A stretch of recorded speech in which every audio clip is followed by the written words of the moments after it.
मक्का की फजा उस दौर में बोझल थी। रेत तपती थी, सूरज आग बरसाता था और कमजोरों पर जुल्म रोज का मामूल बन चुका था। जो लोग अल्लाह के एक होने की गवाही देते उन्हें सताया जाता, मारा जाता और समाज से अलग कर दिया जाता। ऐसे वक्त में कुरैश के जवानों में एक नाम सब पर भारी था, उमर बिन खत्ताब। लंबा कद, मजबूत जिस्म, आंखों में सख्ती, बात में गरज और चलने में रोब।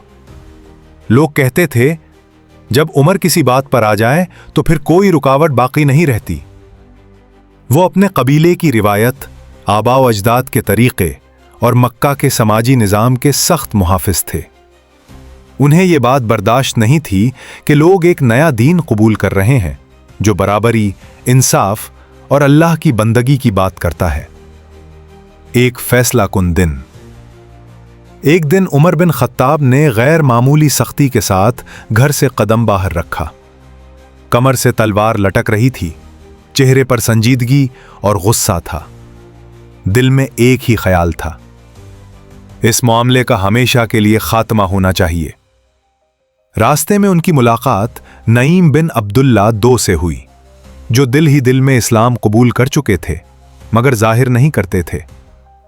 नईम ने उमर को इस हाल में देखा तो घबरा गए और बोले, ए उमर, इस वक्त कहाँ का इरादा है? उमर ने सख्त लहजे में जवाब दिया, मोहम्मद के पास जा रहा हूं।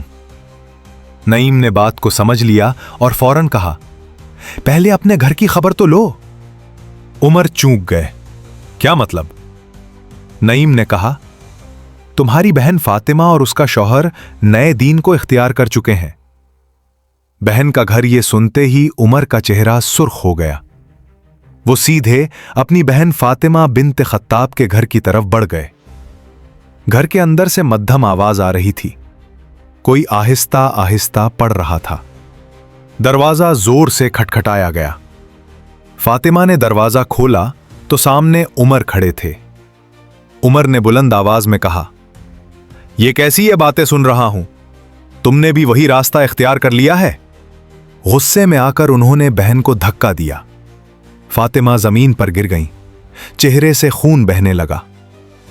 शौहर सईद बिन जैद ने बीच बचाव की कोशिश की तो उमर उनकी तरफ मुतवज्जे हो गए, मगर जब उमर की नजर अपनी बहन के चेहरे पर बहते हुए खून पर पड़ी, फातिमा उठ खड़ी हुई।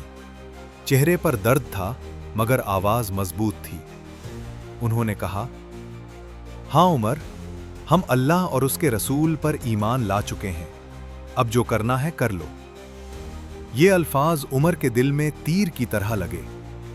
उनकी नजर घर के एक कोने में रखे हुए कागजात पर पड़ी। पूछा, ये क्या है? फातिमा ने कहा, यह अल्लाह का कलाम है, तुम पहले पाकीज़गी हासिल करो फिर पढ़ना। उमर खामोशी से बाहर गए, पानी से वुजू किया और वापस आकर वो तहरीर उठाई। कुरान के अल्फाज वो सूरह ताहा के इब्तदाई अल्फाज थे। ताहा, हमने ये कुरान तुम पर इसलिए नाजिल नहीं किया कि तुम मुशक्कत में पड़ जाओ। उमर पढ़ते चले गए, हर लफ्ज दिल में उतरता गया। आंखों से आंसू बहने लगे। वो सख्त दिल इंसान खामोशी से रो रहा था। उन्होंने कहा, यह किसी इंसान का कलाम नहीं हो सकता। उमर ने पूछा, मोहम्मद कहाँ है? उन्हें बताया गया, दारे अरकम। वो तलवार के साथ वहां पहुंचे। अंदर मौजूद लोग घबरा गए। हजरत हमजा ने कहा, अगर नीयत खराब है तो मुकाबला करेंगे, और अगर खैर की नीयत है तो अल्लाह बेहतर जानता है। दरवाजा खोला गया। उमर अंदर दाखिल हुए और रसूलुल्लाह के सामने खड़े हो गए। कुछ लम्हों की खामोशी के बाद उन्होंने कहा, मैं गवाही देता हूं कि अल्लाह के सिवा कोई माबूद नहीं और मोहम्मद अल्लाह के रसूल हैं। घर अल्लाहु अकबर की सदाओं से गूंज उठा। इस्लाम के बाद उमर, इस्लाम कबूल करने के बाद उमर बदल गए। वो जो पहले सख्ती की पहचान थे, अब हक के मुहाफिज बन गए। उन्होंने कहा, हम छुपकर इबादत क्यों करें?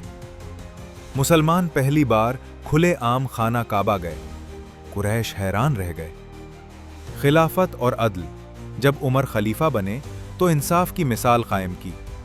راتوں کو گلیوں میں گشت، بھوکوں کا حال پوچھنا اور خود بوجھ اٹھانا۔ کہتے تھے اگر دریا کے کنارے کوئی جانور بھی بھوکا مر گیا تو عمر جواب دہ ہوگا۔ یہ حضرت عمر بن خطاب کا وہ واقعہ ہے جو دلوں کو بدل دیتا ہے۔ یہ بتاتا ہے کہ اللہ جسے چاہے سیدھی راہ دکھا دیتا ہے۔